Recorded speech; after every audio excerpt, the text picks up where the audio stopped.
la tahriku aswarul akdar kahayang urang teh moal bisa ngabedah kana qadar Allah atuh ai kos kitu mah urang tuturkeun atuh qadar Allah jak kahayang tinggal kahayang ai cak qadar mah henteu bae urang henteu ai cak qadar heueuh mah heueuh bae urang nuturkeun qadar yuk atuh eta nu bagus mah cara nuturkeun qadar ieu lah kudu boga guru. Nah ieu nu hese ge dengan guruna eueuh cenah meureun ge atuh aya satungtung dunia aya can kiamat guru torekat aya.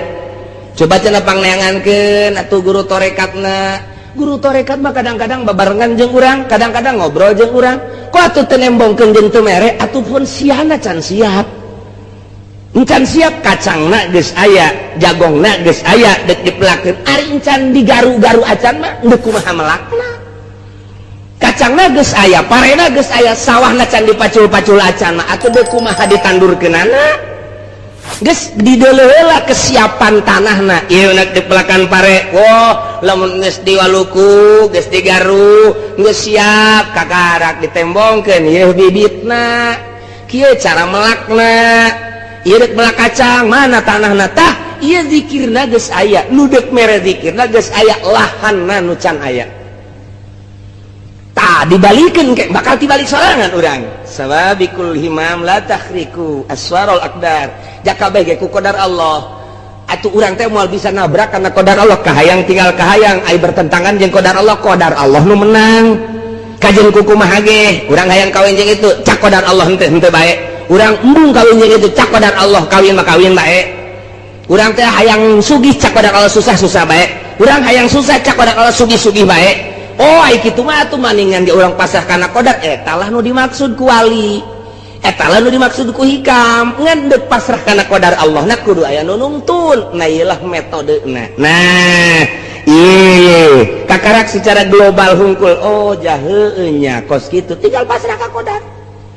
geus lamun urang pasrah ka qadar mah nikmat bae nikmat ngeunaheun moal aya ngarasulak ka Gusti Allah ngeunaheun jasa tiis kana hate urang kuari hirup datang ka dieu di naon gitu ngaran urang sadar ieu nang papasena Allah datang ka dieu teh geus beres tinggal urang kuari menuju ka hareup nu enggeus ka tukang teh ya dosa malulu berarti lantaran urang teh ieu ku sakieu ku salat 5 waktu jeung naon gitu ngaranna rawatibna jeung wiridanana engke di mana urang diangkat dari pangkat sholihin eta salat urang teh asa dosa eta urang salat urang eta asa dosa diangkat jadi wali di pangkat solihin teh urang asa dosa urang teh tan nobatan kerja di solihin ge ieu teh teu kaburu bae teu kaburu teh lain teu kaburu teh anggeus-anggeus ditobatan kaduhung kaliwat langkung hante nyembah kayang agung ngaji maca ieu mah kudu ngaji praktek disebutna ngaji diri memeh ngaji diri orang nonton heula melalui pembacaan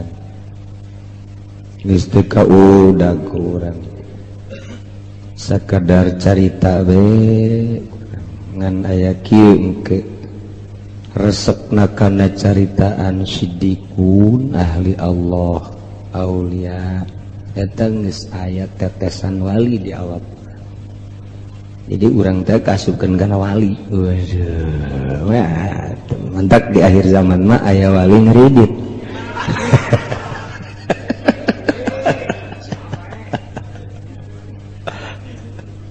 ya Allah karim wa adna nasib at-tasdiq wat taslim panghandapna bagian kewalian ngabenerkeun ka perjalanan wali jeung kawalina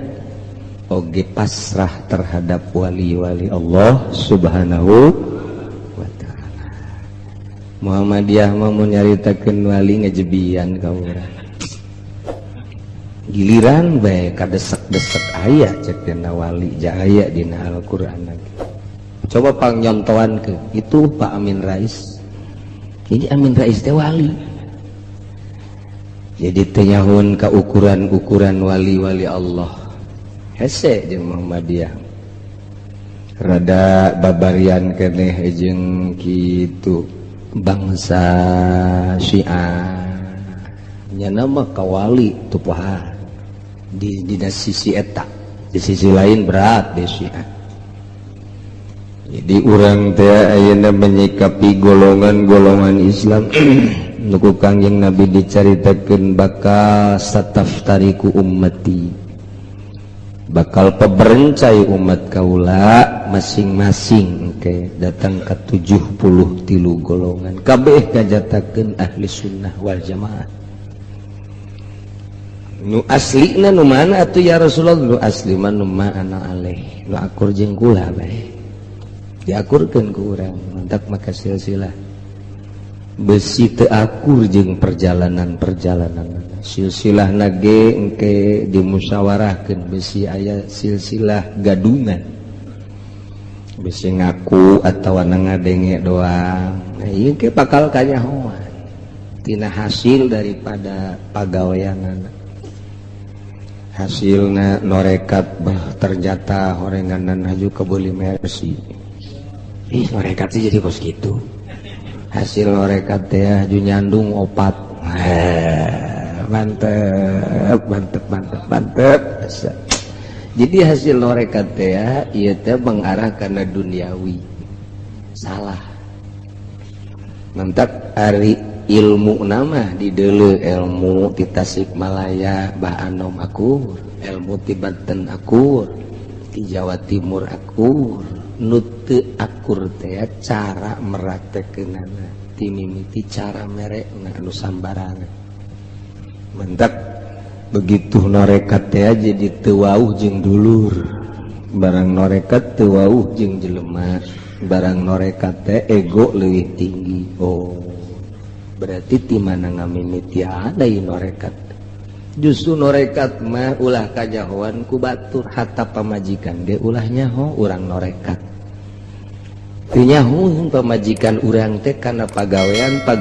ibadah urang cukup ibadahna ka Gusti Allah nu nganyahokeun Allah titik geus bae sakitu. Geus di mata pamajikan urang bangun biasa bae gitu. Wayah Noel wayah ngagelang giliran nu kos kitu mah mantep tah. Giliran anu urang pamajikan geus sare, anak geus sare, leket urang kuda ulah gandeng-gandeng ulah kanyahoan. Urang ibadah sorangan. Mun sakamar teh mah jeung pamajikan nyahoan urang hee. Ulah geuna kanyahoan. Ieu mah bebeja ka pamajikan neng kakak norekat neng. Entak sing hade nyanengnya kakak kaya ulah diganggu. Emang sana ngaganggu? Iya mah ulah ngaganggu ka kakak. Paling kakak nu ngaganggu ka neng. Aduh, norekat teh kos kitu. Ya Allah, ya Rabb. Jadi umku naju nyanana mere selembaran saha nu deuk ijazah tarekat. Kos surat undang bae disebar-sebar. Ieu mah ilmuna ruhani. Geus teu kudu make tulisan-tulisan ijazah tarekat mah urusanna ruhani dari hati ke hati. Gitu atuh. Jadi engkena teh sejuk nikmat. Titah bener tanpa peduli ka makhluk jeung ka dunia. Ka Allah bae ngan moal bisa mun teu cara bersyariateun. Pake kurang syariatna dieusian ku thariqah menuju hakikat. Geus minahin kapanggih jeung budak akur, kapanggih jeung nini-nini akur, jeung aki-aki akur, jeung nu sugih akur, jeung nu susah akur, jeung rangda akur. Eta mah akur bae mamana. Jeung rangda mah. Tah, terus jadi urang teh biasa bae. Mun bisa, mun teu bisa ngasingkeun diri. Asa teu bisa hate teh ngolembar ku kitu mah. Mulai urang kholwah. Jadi kholwah teh kulantaran teu bisa hihijian jeung jelema satungtung bisa loh masalah mah enggak bae. Ternyata teu bisa. Hampir 90% ahli thariqah ngabejan moal bisa ngahiji jeung jelema urang pisah tina jelema. Oh kholwah tuh. Kholwah. Nah, ieu perjalanan ibadah menuju ridho Allah ngan ieu perjalanan khusus. Saha jelema na ieu nu kuateun kos kieu. Cek teori mah asa hese tapi pan ieu mah urusana panggupai Gusti Allah ka dieu ya cak Gusti Allah batur mah teu bisaeun nya mah kok bisa batur mah teu kuateun kok nya mah kuat atuh panu Allah digulak-gilekeunna ku Allah batur mah sare nya mah kerek ya tuh masalah batur mah dahar sapiring nya mah 2 piring kharikul adat eta akur jeung kebobule eta dibedakeun urang ku Gusti Allah kumaha ngamimitianana ieu anu kamari dicaritakeun ku urang teh nomor kahiji mengenal heula saenggeusna mengenal kemudian urang teh nyicipan saenggeusna nyicipan karasa ngeunak surbi nginum lek mun cara nginum geus nginum kaseubehan sakar mabok geus sakar kakarak makom sohu ngaranna mun ibadah mun dina minuman kos kitu urang leuleuh heula minuman urang keur dahaga wih ieu minuman bangun amis amat dideuleuh ku urang dahaga minumanana nya kadeuleuh amis nya tiis kadeuleuhna haju cuaca panas aduh Masya Allah ini amat cobaan asaan kurang seripit nya tiisnya amis teruskan turam hayang kene nginum deh hayang kene nginum deh bungkiang sakar ngaranna ngarasakeun seubeuna nginum makom ngaranna makom teh cager geus dahaga geus henteu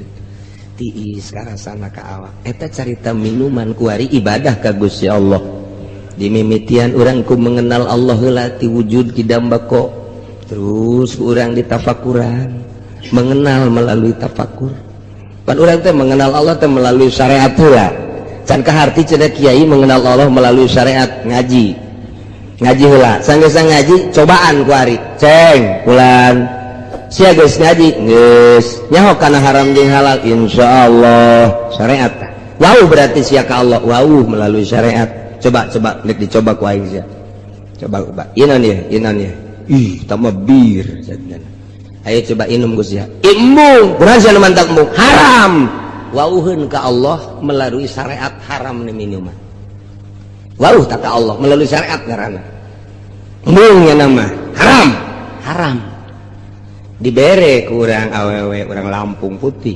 waduh Masya Allah haji bubuka di hareupeunna iya susuna meni neungtreut ya gitu apemna kadeleung sep pelan coba tah nyana geus ridoeun jasa kasih hayang nu mantak ridho lain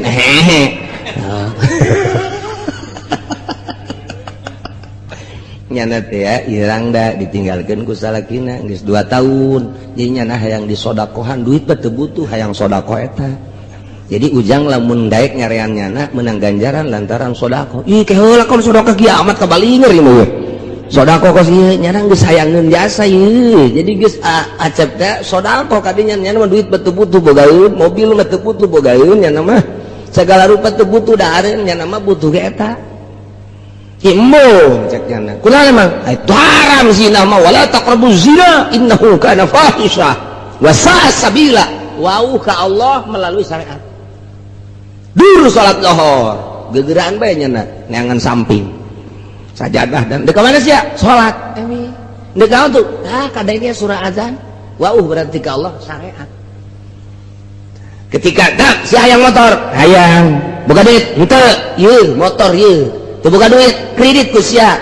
DP-na sabaraha 3 juta ngan bogana 1 juta geus pokona mah bayarkeun 2 juta geus sia nginjem ka aing blon teh coba jadi 2 kredit motor hiji kredit bayar hiji tah nu 2 juta na jadi 2 da sia geus teh teu naon teu pati wauh tah ka Allah tah dina bab kredit nya can wauheun ka Allah syariatna can anggeus moal jadi wali syariatna ge can anggeus teh can anggeus kulo kordin jaronapan pawaribat eta teh can kapake ku manehanana sia boga duit henteu haju deuk usaha teu boga duit daek sia nginjem daek diinjeman mah aya anu nginjeman ye di aing aya ceki Umar teh ngan kieu di mana-mana yang nginjem 1 juta ke di mana-mana sabulan kudu mayarna 1.100.000 daek sia daga saha masalah can wauheun ka Allah can wauheun ka Allah can make kana kulu kodin jarana tah eta teh wau ka Allah melalui syariat dina ieu mah wau dina ieu henteu dina ieu wau dina ieu henteu eta kos kitu aclek-aclean kos kitu moal bisa jadi wali moal jadi solihin dia moal bisa kecuali diganti ngaran Muhammad Solihin tidak bisa mulai kuari kenal ke Gusti Allah sok aya jalur khusus dilatih lantaran Maradona ge hebat main bola lantaran dilatih Mike Tyson teh hebat tinjuanana aya pelatihna teh dan lain-lain sebagainya urang ge ibadah make jalur khusus dilatih cara na kumaha hudangna hudang silana leungeunna zikirna sanggeus teh mengenal wujud kidam bako dicaritakeun makomna ieu nya aya 7 ieu makom teh pos ngaranna aya 9 gitu makom teh aya 9 sok mulayan biasa etik sebenarnya mah ulah aya di jero hate dunia ulah aya di jero hate makhluk ulah aya di jero hate nafsu ulah aya di jero hate setan jadi hiji be Allah tah deuk ngaleungitkeun eta perjalananna melalui suluk ngaranna carana hiji zikir kadua tafakur nomor katilu khidmah zikir urang ka Gusti Allah kemudian tafakur ka Gusti Allah jadi nyaritakeun dina hate teh merenung kana keagungan ti mimiti keagungan makhluk-makhluk Allah menuju ka Allah bersilsilah urang teh jeung khidmat ka guru kumaha cak guru ulah-ulah keur bener keur salah lagi lakonan bae sebab ieu guru teh neuk ngaluluhkeun nafsu urang teu meunang ditentang guru tarekat mah kajen teuing salah tapi lamun urang teu norekat salah ulah tapi lamun urang norekat urangna norekat kamanehanana tah haju salah orang diinstruksikan kudu terus baik kajian ting salah sebab itu dimaksud etana nu dimaksud iya nafsuna nek dileungitkeun geus teh rahasia guru teh mah kos kitu mah teu meunang dituturkeun ku urang teu meunang dituturkeun nyana bae teh mah rahasia jeung guru batu nuturkeun ulah urang nuturkeun guru diajak ngariung wani keneh urang nuturkeun guru diajak salat wani keneh urang nuturkeun guru diajak zikir wani keneh urang nuturkeun guru diajak tahajud siap urang nuturkeun guru diajak puasa siap jasa balikan deui kuari urang diajak ku guru dititah dahar barang yang nyana usah leuwih ti siap tah mah leuwih ti siap diajak zarah siap jasa siap tah mah kos kitu mah kuari urang gitu nuturkeun guru dititah kitu sedekah siap keneh demi keunggulan kitu pangkat siap keneh. Nah, kuari cak guru teh kieu tuturkeun aing. Hayo. Pas waktu salat, waktu zuhur teh salat guru. Asar teh salat. Bingung murid. Je, kumaha nya ieu nya? Guru geus teh salat. Ulah loba ngomong sia segala mikiran salat segala naon. Tuturkeun aing. Ieu si aing nuturkeun bener ah banteu. Ulah loba ngomong sia bener tah henteu aing tuturkeun. Magrib geus teh salat. Asar geus urang nu biasa salat titah nuturkeun guru teu salat teu kuat urang dipisahan bae can kuat urang jeung guru can kuat memang kos kitu perjalanan kawalian manya cenah aya teu salat lain maksud teu salat datang ka mana ieu luluhna geus kos kitu bae teh urusan tarekat aneh bae geus aja dituturkeun ku batur atuh tah mah urusan nyana jeung guru hese nu mantak saha nu bisa dia hese nuturkeun guru mah kos karar itu teh nu mantak ulah nuturkeun lamun teu dititah eta mah kan dititah kuari nuturkeun bae cek guru ulah nuturkeun aing masih bae henteu kula mah dek nuturkeun bae ulah siapa heula aing tah nu tadi mah dititah kudu nurut bae kuari mah teu dititah dek nuturkeun bae atuh ulah nalika naik ka gunung ulah sia mah nuturkeun bae nalika ngojay jakula ge bisa ieu nutur cak ulah bisa naik ke gunung bisa ke leuweung bisa ya ngojay bisa pelbah kaseuneu ayo sia aing tuturkeun bae mah guruna kaseuneu tuturkeun aing tuturkeun geus sia titah ulah ge terus bae lah terus bae ge tuturkeun tutung tak eta teu meunang tah ketika ulah cak guru atuh ulah bae ketika nuturkeun kajenting salah teu dimaksud salahna guru teh dek ngopenan nafsuna dek ngopenan lelembutan-lelembutanana supaya urang bisa ngobrol jeung Gusti Allah. Urang pan ngobrol teh jeung nafsu, pan aya ahli tarekat mah ngobrol jeung Gusti Allah per detik-detikna. Cek Gusti Allah lempang, cek Gusti Allah salat, takbir. Si ada eta pikiran ulah kade-kade tu sia teh keur dibimbing ku aing cek Gusti Allah. Eueuh deui pembimbing nupang sagalana mah aing. Lirik-lirik ulah-lirik sia mah keur dibimbing ku aing. Aya nu liwat ulah sok melebujur naes sekarang ngagitekna di deuleu. Keur salat sih mah ngileung ngagitek. Waduh. Cek pikiran orang kos inul teh batal sia. Geus datang ka inul lain usul ilallah usul ila inul. Dibimbing urang teh titah kos kitu tah. Moal bisa tetekos kitu mun teu zikir jeung tafakur jeung khidmat ka guru moal we kajen kumaha ge. Tah eta teh keur carita metode, ari anu dicokot mah ku Gusti Allah. Langsung ditarik ku Gusti Allah. Nah, murad ngaranna henteu ngaji deui, henteu suluk deui, ujug-ujug boga kaistimewaan kadeuleu ku urang hajunyana ge ibadahna pahara jasa dimurad tah mah kos Fudel bin Iyad atau dimurad ti leuleutikna keneh atau dimurad tah urusan Allah tah mah ku Allah nek dimurad kos Nabi atau ti leuleutik keneh dibimbing masum ieu ge dek dimurad ku Gusti. Jadi aya nu dimurad aya murid melalui suluk ngaji heula sageus ngaji dinyayankeun diberes sinar ilahi ku Gusti Allah di hatena. Nah ieu lolobana mah kos kieu nu meunang ngaijazahkeun ka baturna murid nu murad mah teu bisa. Sebab teu boga silsilah meunang ti saha. Praktekna ka murid kudu kieu teu bisa. Teu bisa tah mah ngaranna laduni langsung ti Gusti Allah. Nu bisa ngaijazahkeun mah nu puguh belajarna alif ba ta sa jim kakarak ulah kitu kieu ulah kitu kieu engke geus berangkat mah masing-masing atuh mangga bae mantak aya murid ngelehkeun guru dina toriko ge sarua aya muridna mah ieu teh ngan sakadar sakitu pangkatna misalna ngan pangkat walina wali teh ngan sakadar walina kitu nu jaba. Ai mah pangkatna kok jadi muhtar mah pan wali muhtar mah ngan 3 saumur hidup dunia ngan 3 pae hiji tambahan aya imamani ngan 2 aya autad ngan 4 Imam Syafi'i diangkat jadi wali autad kutub dina autad tah eta teh ngelehkeun guruna Tuan Syabdul Qadir tuh ngelehkeun guruna sarua bae naik bahkan guruna ge geus caritakeun bahwa murid kula anu bakal jadi kutubul aulia mah kula ge aya di handapeun nyana.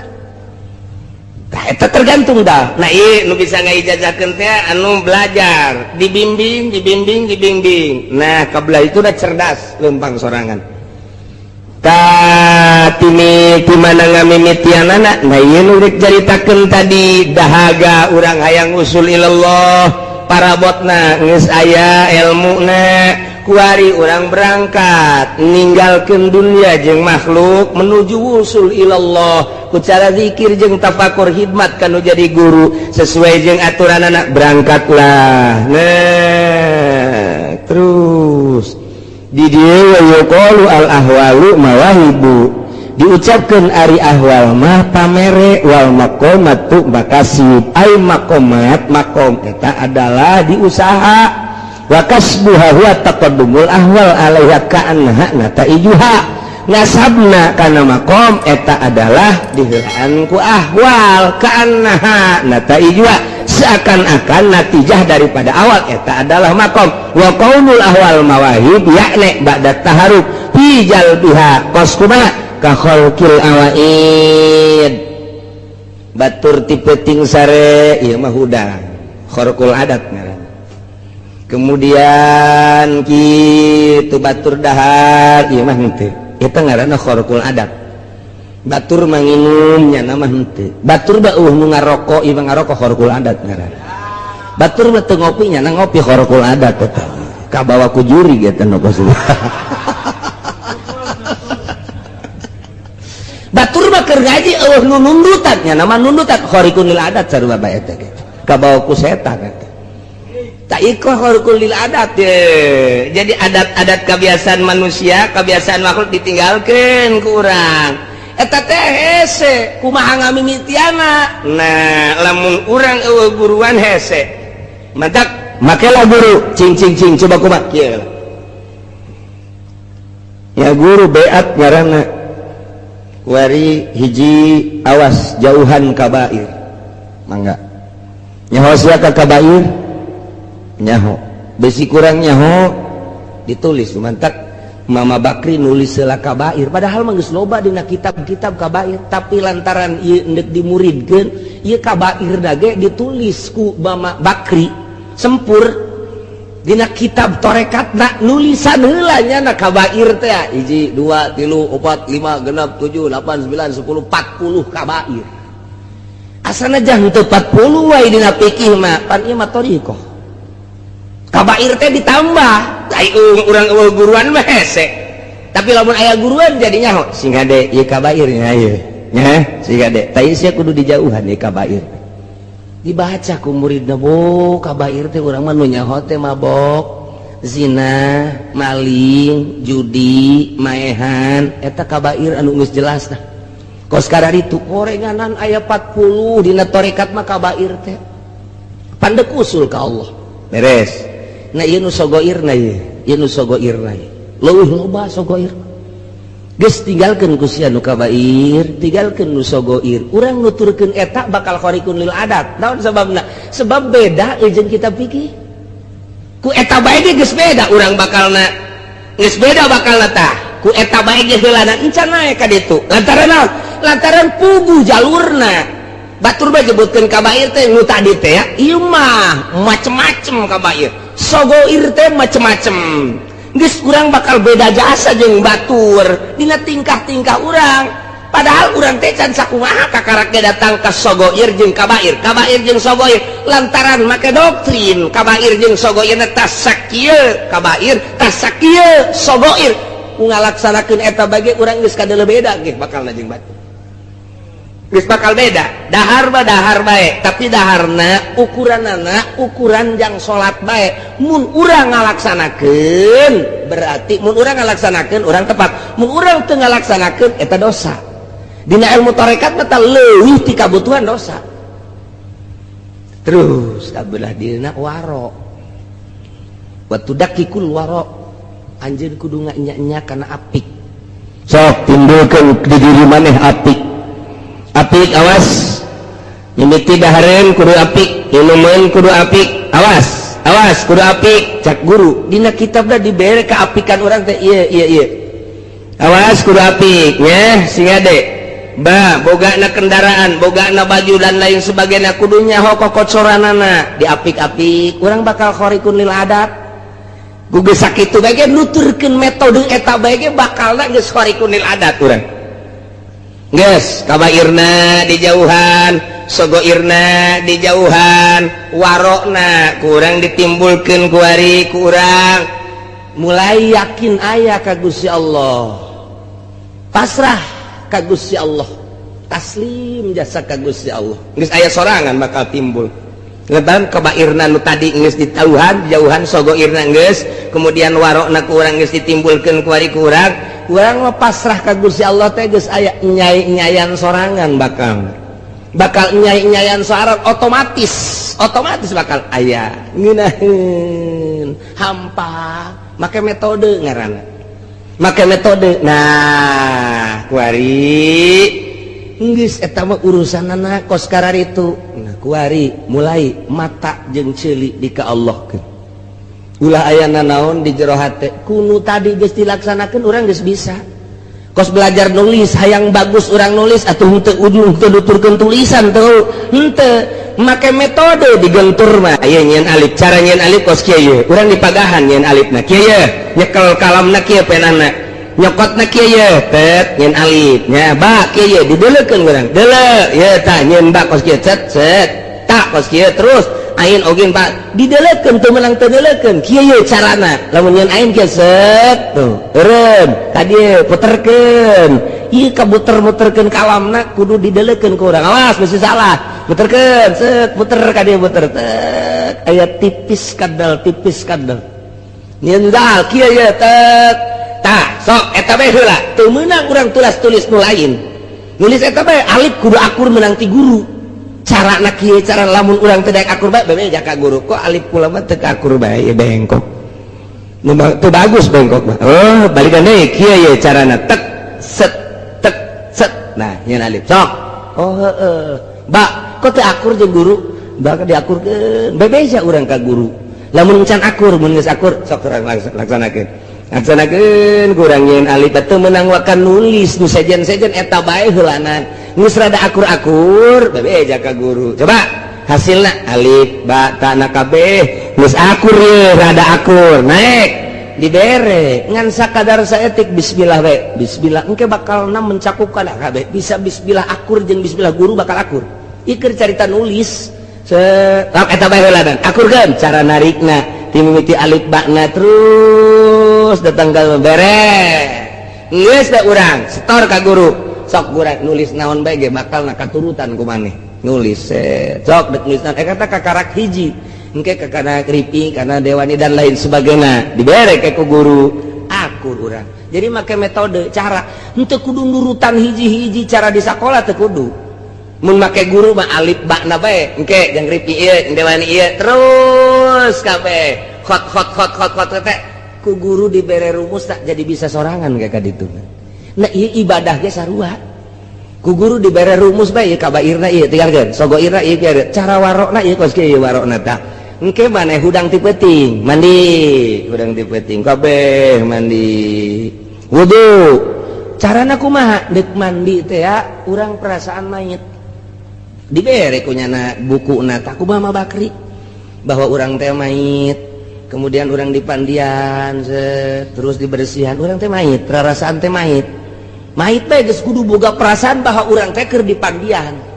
mayit beres mayit wudu beres urang boga perasaan mayit bae terus beres terus urang teh make baju urang teh keur dibungkus mantap lu bagus mah nu putih abis jadi mayit beneran terus perasaan mayit alah geus teu daya teu upaya ai mayit kumaha ai mayit na didieukeun diuk dikedengkeun ngedeng digigirkeun gigir dinangkarakeun nangkarak nah ieu mayit ngaranna urang teh ti mimiti mandi wudu kudu boga perasaan mayit nah geus beres urang nangtung ieu teh mayit geus atuh aya anu ngarobah-robah sa Allah urang teh keur dirubah-robah ku Allah tuh ku Allah dirobahkeun anak Allahu Akbar satungtung urang boga perasaan urang encan jadi kudu leungit perasaan urang teh kudu perasaan teh ku Allah ditakbirkeun ku Allah disidakepkeun ku Allah dirukukeun ku Allah disujudkeun ku Allah atuh hese nu mantak hese ge jadi wali micin perasaan diri bahwa diri eueuh nu aya Allah jadi ku Allah bae geus tah sebab naon atuh cak sa'ato ilah ge sawabikul himam la takhriku aswarul aqdar geus dibere-beja ku Syekh Ato ilah di awalna dina hikam sawabikul himam himah urang tujuan urang kahayang urang maksud urang anu menggebu lil teu beda jeung kuda sander sok geura la takhriku aswarul aqdar moal bisa ngebedah kana tabir-tabir kodrat iradat Allah papasen Allah sok urang kahayang kawin jeung si eta cak kudrat Allah ditakdirkan moal jadi pamajikan orang pasti moal baik sejuta kali kahayang kawin jeung eta qadar Allah ti dituna tetep bae mun itu teu paeh urang nu paeh atawa direbut batur kana teu jadi bae geus terjadi sadiakeun modal dek dagang urang ka ditu himah urang hayang dagang sangeus dagang hayang kitu untung tapi dina kodarna bakal rugi bejejes sejuta kali modal ratusan puluhan miliaran juta eueuh kodar bakal untung mah rugi bae di sawabikul himam la takhriku moal bisa tah eta teh dibuktikeun ku perasaan nu mantak ngaji hikam mah kudu dibalikeun macana cak guru teu kaharti guru bebeja maca hikam mah mun can dibalikeun can bisa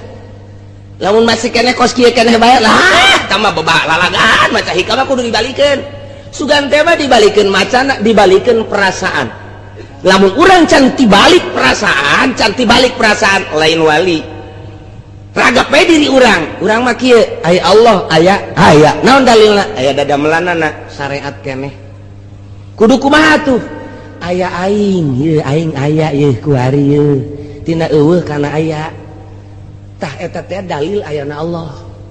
ulah Allah aya dalilna aya aing atuh leutik amat ayana Allah didalilan ku urang pan ai dalil mah tunjang ai tunjang mah tuh kudu teger ai iya Allah nu maha sagala-gala didalilan ku urang tibalik tuh geus mulai jijah oge nya ngan sia ulah waka kadinya heulanan ieu mah keur carita ieu mah keur carita ieu mah keur dongeng sia mah sia bae heulanan ente bae heulanan mun ngaji tauhid da wujud artina aya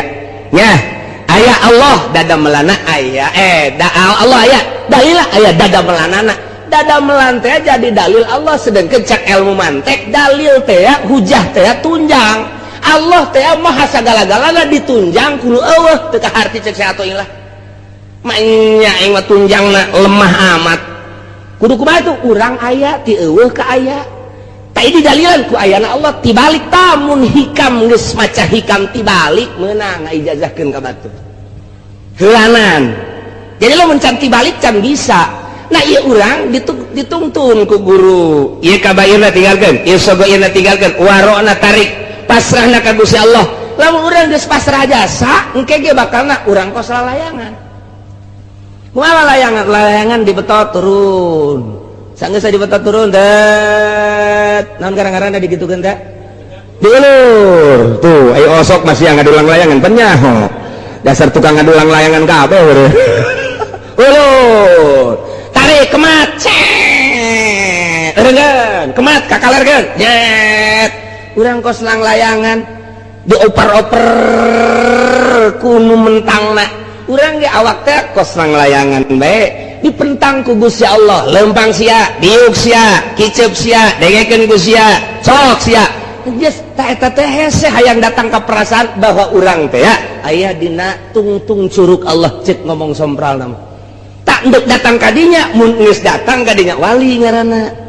madak baca hikamna dibalikeun sawabikul himam la tahriku aswarul aqdar kahayang urang teh moal bisa ngabedah kana qadar Allah atuh ai kos kitu mah urang tuturkeun atuh qadar Allah jak kahayang tinggal kahayang ai cak qadar mah henteu bae urang henteu ai cak qadar heueuh mah heueuh bae urang nuturkeun qadar yuk atuh eta nu bagus mah cara nuturkeun qadar ieu lah kudu boga guru. Nah iya nu hese ge dengan guruna eueuh cenah meureun ge atuh aya satungtung dunia aya can kiamat guru torekat aya coba cenah pangneangankeun atuh guru torekatna guru torekat mah kadang-kadang babarengan jeung urang kadang-kadang ngobrol jeung urang kok atuh teu nembongkeun jeung teu mere atuh pun siana can siap encan siap kacangna geus aya jagongna geus aya dek dipelakeun ari encan digaru-garu acan mah deuk kumaha melakna kacangna geus aya parena geus aya sawahna can dipacul-pacul acan mah atuh deuk kumaha ditandurkeunana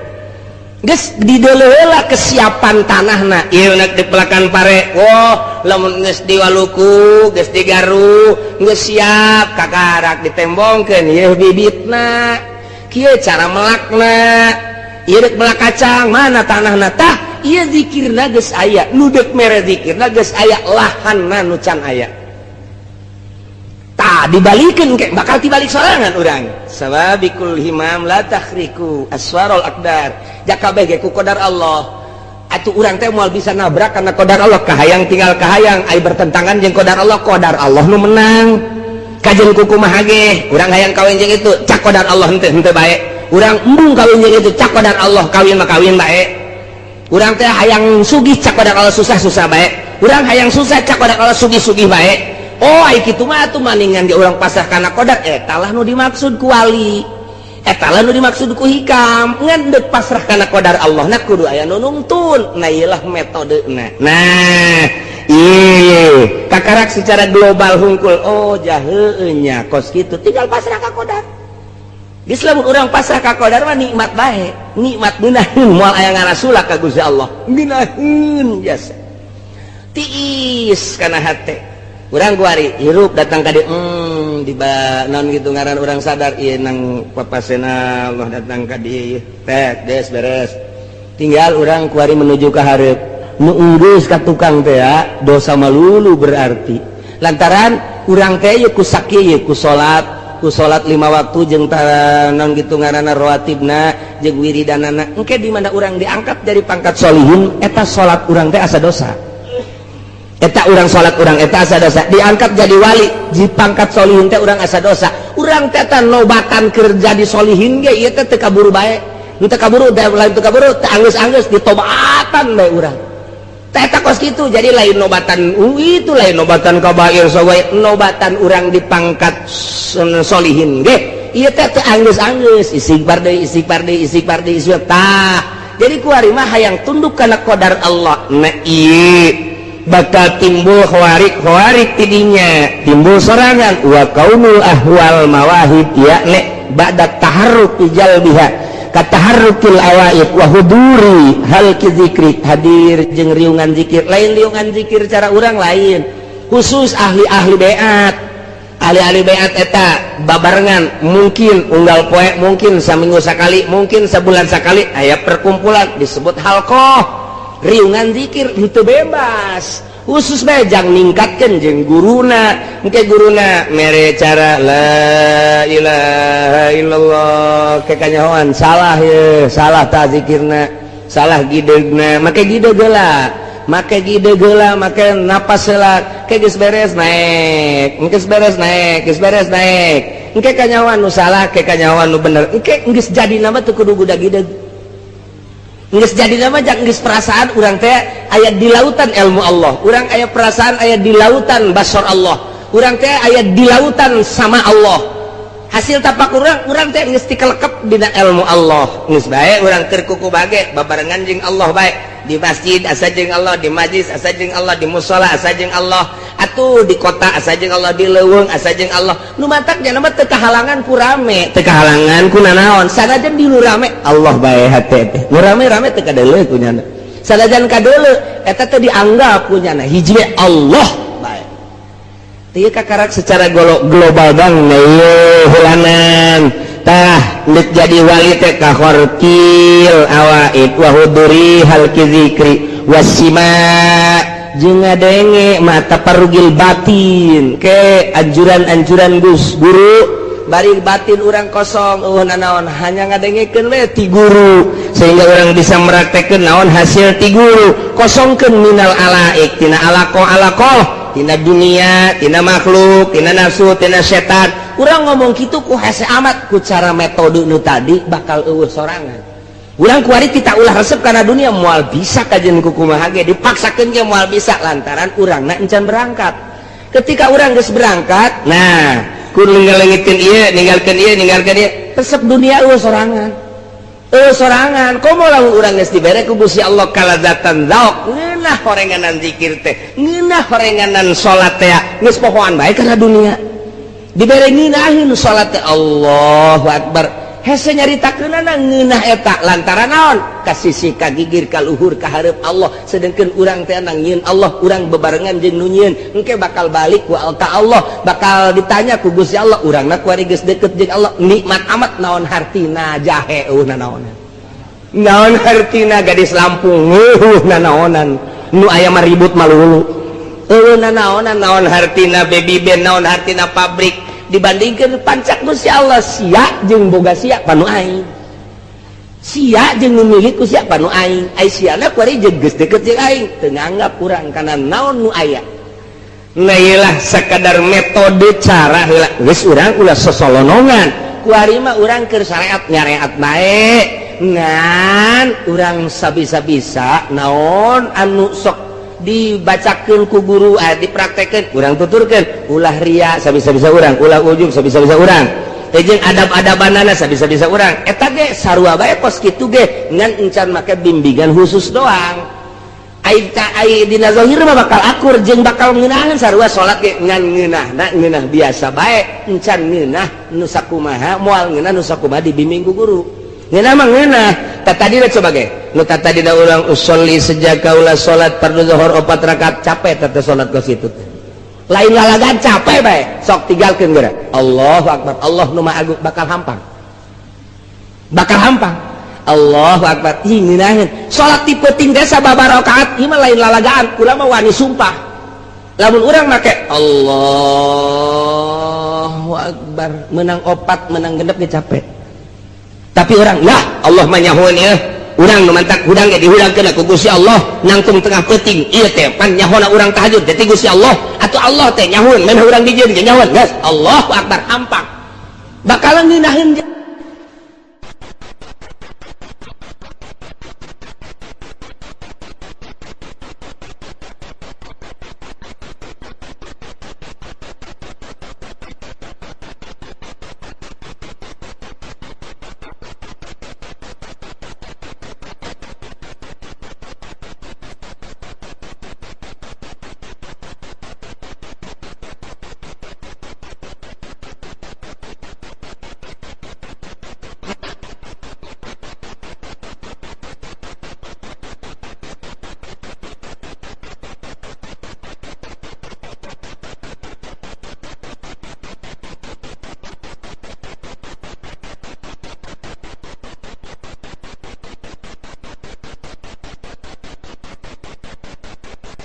Tepatnya dijerokeun teh nya beusi urang pindah ulah urang ke makom salat bae makom sake lamun geus beat mulai teh kitu sorangan oh jah heueuh gerak urang ternyata digerakkeun ku Gusti Allah horenganan je atuh hirupna ge nang pamere Allah geus datang ka ajal mah dicabut ku Allah atuh kunaon atuh urang meta sorangan nu mantak ulah meta sorangan arih dabsaka minat tadbir senangkeun diri maneh tina uras-urus dunia pamakoma bihi gairuka angka la takum bihi binafsik di mana-mana urusan dunia aya nu ngurus Allah ulah sok milu-milu ngurus siapa ibadah ka Gusti Allah dunia aya nu ngurus urang mah lain ari ibadah nu dititah ku Allah henteu ari dunia nu diurus ku Allah ku urang diurus ai sia ikut campur urusan aing cek Allah bloon amat balikeun ku urang eta mah makom syariat lamun dimakomkeun makom hakikat teu meunang urang urusan dunia turun pangkat urang turun urang aya sirwe hayang kana dunia turun pangkat kunaon dipake ka hayang jata mau urusan aing anu diudag-udag ge ku aing teu dibere mah henteu bae cak Gusti Allah anu henteu diudag-udag ge ku aing dibere bae yakinkeun urusan aing teh mah siapa madep ka aing bisa araredan ieu lamun diteruskeun bisa araredan datang ka ieu mah ieu ka pamajikan warung urusan teh kunaon geus kumaha Allah bae mah itu badak diselang-selang nggak iya bahaya ngaji hikam mah bahaya ngaji iya bahaya badak diselang-selang ieu mah asalnya hoba heula engke lamun praktek mah kitu sorangan urang ge isuk-isuk sorangan urang lamun diuk bae leuleung jelema hilir mudik ya Allah ya Rabbi salamet tamoal teh si jelema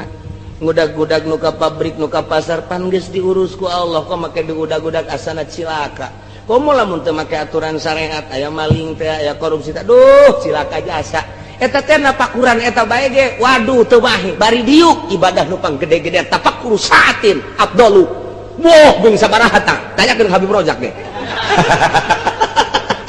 nu mantak Habib Rojak mah tilok salatnya nama tapakur bae bari ngaroko nya nama siet dak rokok meuli deui nya nama ajeuna mah salat henteu tapakur henteu geus di luar dugaan geus kadinya mah geus hese bae iwal tinu ngalaksanakeun nu nya engke kanyahoan si itu norekat sebenarnya mah si itu norekat teu kudu bebeja kanyahoan naon tina langkah-langkah pagawean jeung tingkah bakal kanyahoan sorang nyambung ke nanya di mana menang sanad datang kitu bae atuh kula tak bae ka Bandung begitu ka Bandung atuh pan santri loba jasa kunaon tuh dipanggil di mana kenging sanad di nyahoan ti mana teu nyahoan terus dibawa ku nyana ka Bandung naik mobil kayak ditanya deui ti mana encan buka rahasia di mana kenging sanad ujang